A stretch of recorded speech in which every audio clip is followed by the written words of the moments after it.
Hi, Stephanie. Welcome to the show. Thank you so much for having me. I'm so thrilled to be here with you. All right, so start by telling the listeners who you are and what you do, because you have such a cool job. Oh, well, it's definitely a job I didn't expect to have when I started my career. I think that if I could tell my younger self what I was doing now, she would be really confused. Um, Yeah.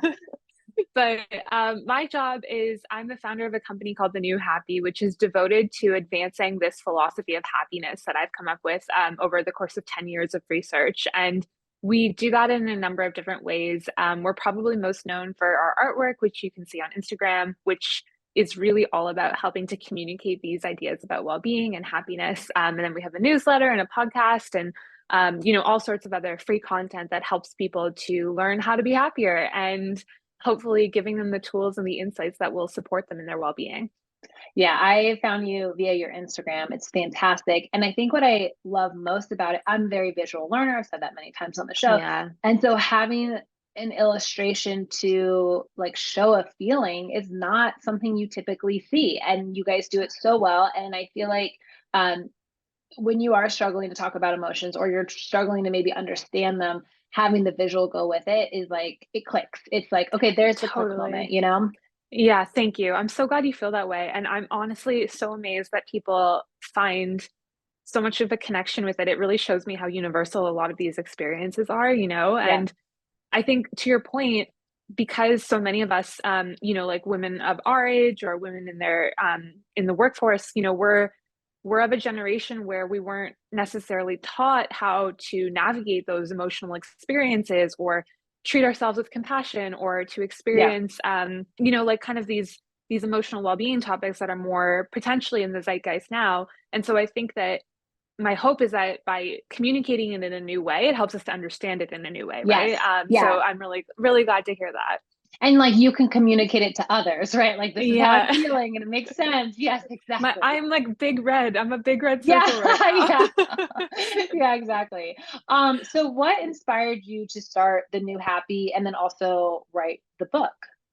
Well, so really it came from my own personal experience of unhappiness and thinking, thinking where had I gone wrong? What had I done that was had led me astray? And so when I was in my early 20s, I was working this job, a very demanding job that just really wasn't a right fit for me. And um, you know, I I kept thinking, why isn't this making me happy? Like I'm doing well at work. I have all of these trappings of success, the things that I thought I should be doing. Everyone always told me if you get a great job, you'll be happy. If you, Yep. have It's a like a formula. 1 + 1 = exactly, 2. yeah, Yeah. like you have to go through your little checklist, right? Right. And there I was looking at my checklist and going, well, this isn't working for me. So what's going on here? And that sort of spark of curiosity led me to want to study happiness so that I could figure out, first of all, what I had done wrong selfishly because Yes. I wanted to Yeah, fix it it. must be you that's broken. Yes. Exactly. This Like resonates. that was always my belief. Like, oh, I'm the problem here, right? There's something wrong with me. And what I discovered was actually there's something very wrong with our culture and the ways in which we are taught to pursue happiness. And so that insight really became the basis for all of my work. And I call it old happy. And old happy is the messages that we have received about what we need to do in order to be happy. And then the culture that surrounds it in terms of the institutions that enforce it or the incentives that push us in one direction or another, the way that we work, the way that we navigate our workplaces, and the pursuit of success, and so many other ways that old happy manifests. And so um, my work became first about like how do we identify what this old happy stuff is and how it's affecting us, and then what's the better way? What's the way that will actually help us to find happiness? Yeah. So what did you find? Because I feel like we're like all clicking probably with like old happiness when you talk Yeah. about like possessions, milestones, like all the external stuff that again, going back to your story where you're like, I should be happy if I have all these things, but something Yeah. isn't clicking for me. So yeah, what did you find instead? So what I discovered was that basically throughout human history, there have been so many different people and areas of scholarship that have taken on this question of what does it mean to be happy. And we've heard from scientists, from philosophers, from religious leaders, from institutions, from just plain old wise people or activists or our greatest leaders. And they all kind of come back to the exact same message, which is that there are two things that you need to do to be happy. You need to be who you are, and then you need to use who you are to help other people. And so that's really what I lay out as the roadmap to happiness. It's about being yourself and giving of yourself. And helping to, my hope is that the work that I do helps people to understand both how to do that and then giving them support along the way as they embark upon that lifetime adventure of what it means to be yourself and give of yourself. I was gonna say, how do we figure out who we are? Like this sounds like such a big question, but I mean, like give us a starting point, give us some tips. Like I it's like on one hand I'm like yes, but also the part of me is like, but tactically, what's the one, two, three? Like I Give know me the formula is a practical. broken system, but I like still want a formula. I I totally get it. And honestly, I think that was something I really wanted as well.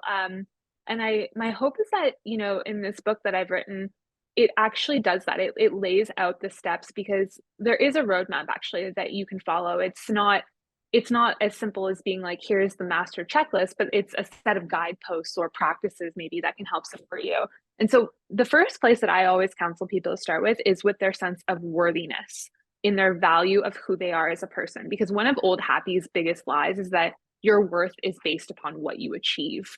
And I Yeah, think we all know what that feels like, right? Like it's such a horrible, dehumanizing feeling to believe that our value is contingent upon our last performance review or how well our last our project went or salary, how our net worth. Yep. exactly like Mhm. whatever it is, like run through the list, right? And um so the first thing is recognizing that your worth is not contingent upon anything. You are worthy because you are alive, because you're a human being. And uh, and building on that, actually, you are a good person. You have so many wonderful strengths to offer the world. There's so much within you that could make a difference to other people's lives. And I call them your gifts. They're the things that make you special, the things that make you unique. And when you discover those unique gifts that you have within you and then you start to share them, you're not only helping yourself to find happiness, but also helping other people to find happiness, which my argument is that that's how we can make our world a happier place, which of course is what we all want. We all want to live in a better world. And we can actually experience this win-win of achieving both our own personal well-being as well as the well-being of the world at the same time. I love the win-win. Can you give us a real life example of this, like someone you've worked with where they were able to identify their gifts and then like how they used them? Yeah. So I have a friend who was working kind of a traditional corporate job, and over the years, she found the work, interesting. Not like perfect, right? Like there were things that were she didn't really enjoy doing, or she found it to be a little bit stressful. Like most of us in our jobs, there are things that we would change if we wanted to, but it wasn't necessarily bad. But she never really felt that sense of joy or fulfillment of purpose that she was looking for. And so I started helping her by helping her to discover her unique gifts and kind of mirroring them back to her. So she's got a real talent for connecting people. And a lot of her work was focused on very solo individual focus work where she was doing her job in sort of a silo. And so the first thing we did was like, how do we expand this outward and have you connect with people and help integrate that into the work that you do? And she started to craft her job around how can I experience greater connections through what I do, whether that's volunteering to go to a meeting and present my work or finding a group of industry professionals who are doing something similar who I can support and help, looking for all these ways to craft her job into what was more meaningful for her.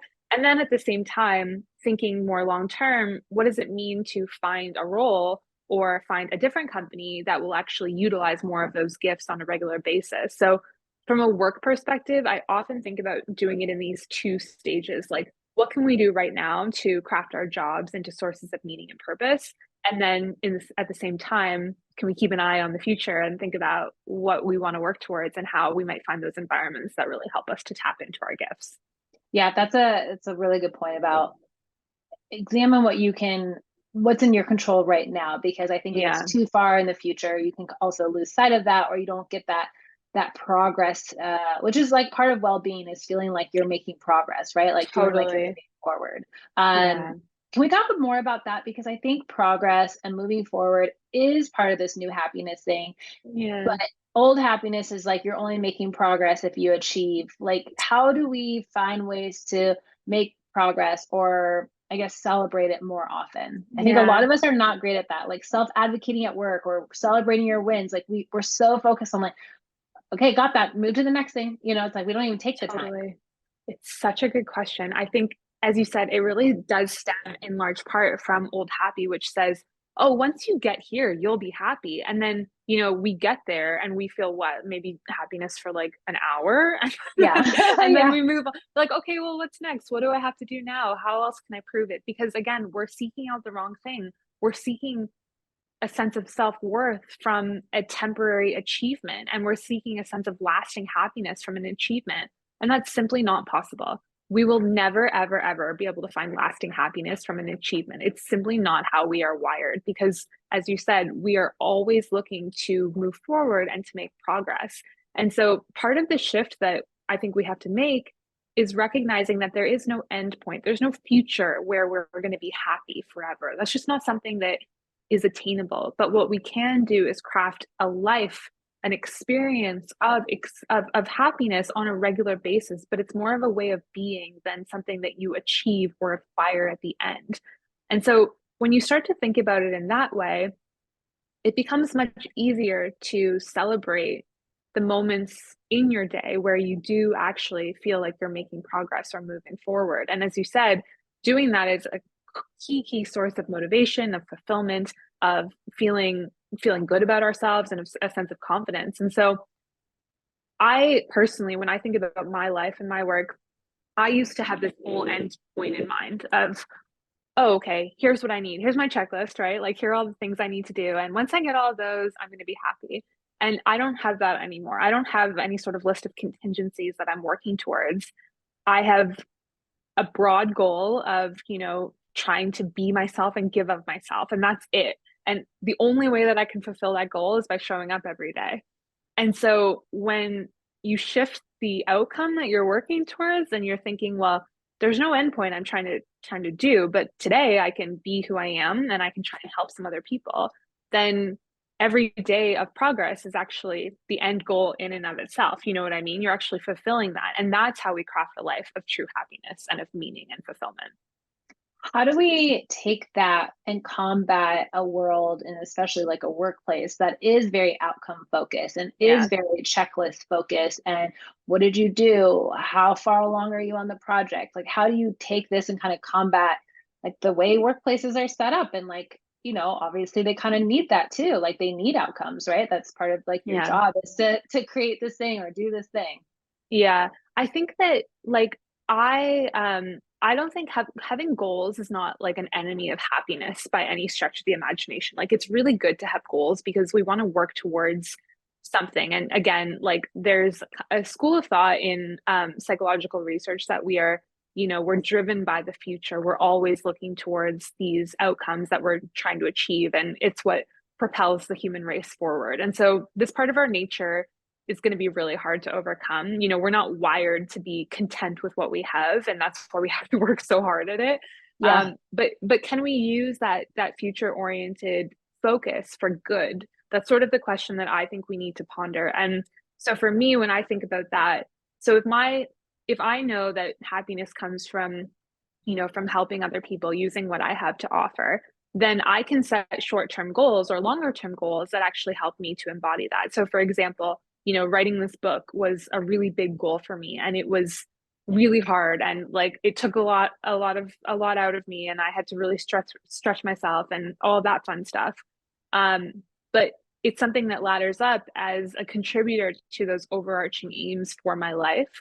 And so I think the same is true when we think about anyone's work and what they're trying to achieve in the workplace. So, let's say that you're working at an organization and you'd like to be a manager. That's something that is really important to you.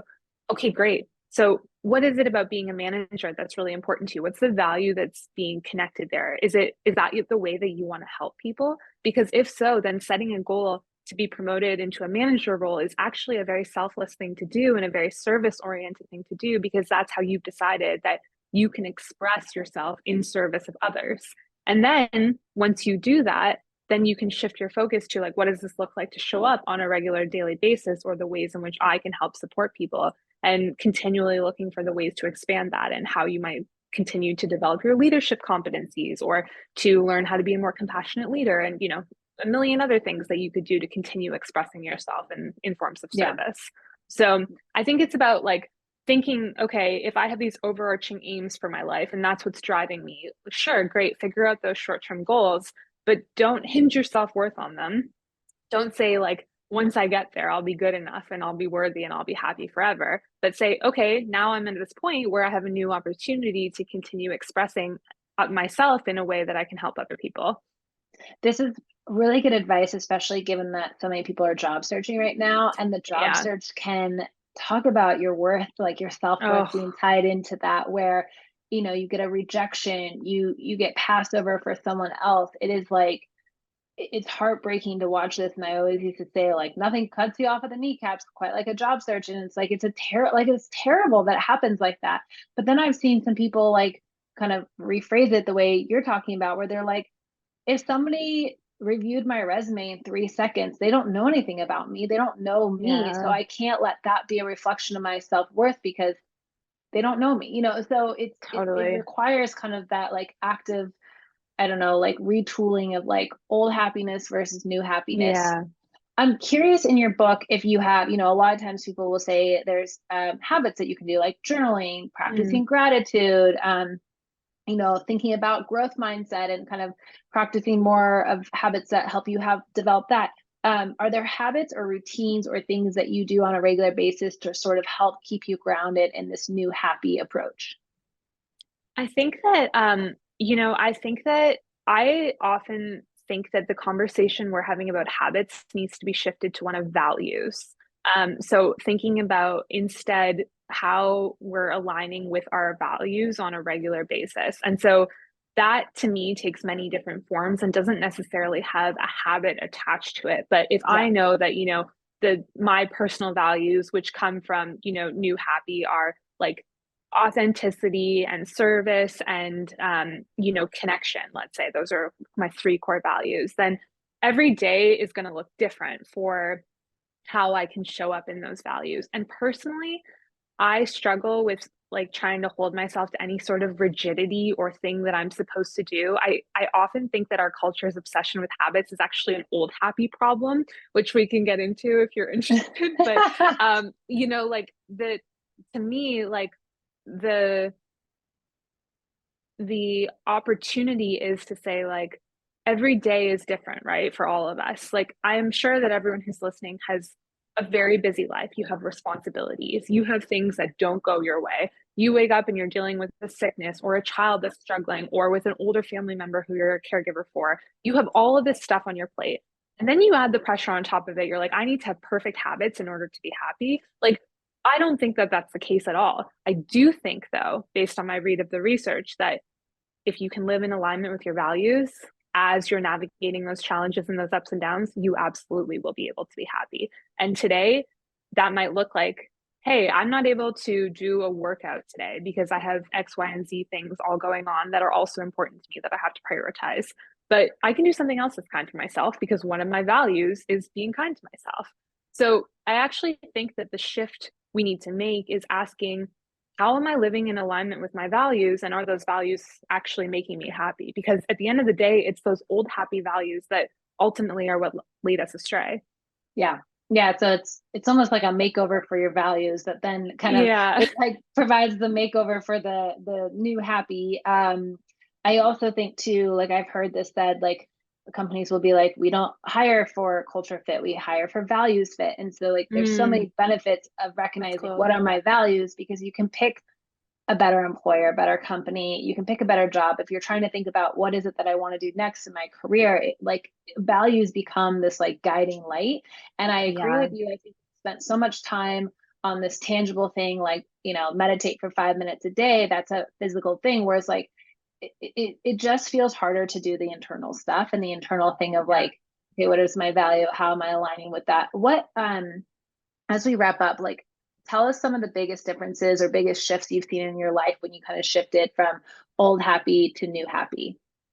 Oh my God, my whole life changed. Like I think um I was a very unhappy person. I was always very anxious, very stressed, very overwhelmed, really worried about what other people thought about me, always striving to be perfect, always pushing myself to work harder and do more and push and prove how valuable and worthy I was through my achievements, and on and on. I could talk for hours about that. On and on the list goes, you know. And I think that like the shift for me, what it brought about was not only like a sense of self-acceptance that I was so longing for, right? Like deep down, just desperate to feel like I was good enough and that I, you know, didn't have to continue to prove myself over and over again.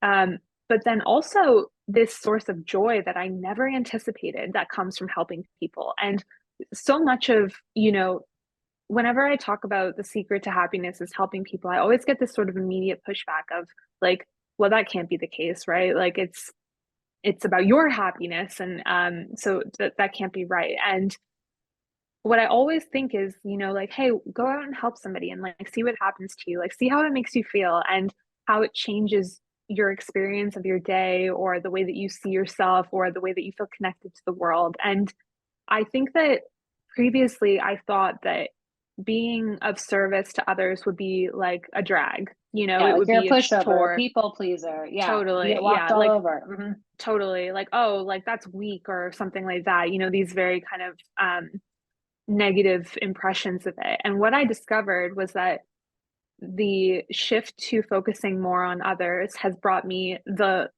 a profound amount of joy that I had never been able to access ever. And I think that it's changed my whole life. And the my hope is that, you know, through sharing these stories and, you know, providing the science behind it and the why, it really helps to, I think, understand why these things work and, you know, have the empirical grounding in that, that other people might also consider, hey, like I'm at least going to try this and see if it helps, to see if it's better than right now. And for me, eh, it was like not a hard sell because it previous was not very good. Yeah, It was not a very enjoyable life right. experience. So I was willing to try something, right? And I think that I would love to be able to support people who are in that position, but who are also just thinking like, well, my life could be better, my life could be more joyful, and give them some tools to help them with that. Yeah, absolutely. Okay, well, tell everyone the name of your book, your Instagram, all the places where they can find you. And I know you've made it very easy because it's basically the same name everywhere, Yeah. but tell them so they can find it. And I'll also put it in the show notes. Oh, thank you so much, Lauren. The book is called New Happy: Getting Happiness Right in a World That's Got It Wrong, and it's coming out on May 14th. And you can find the New Happy everywhere on social at New Happy Co. Yeah, and I also love your emails. I know if you follow on Instagram, I think you still get a benefit from the emails because there's a little bit more explanation.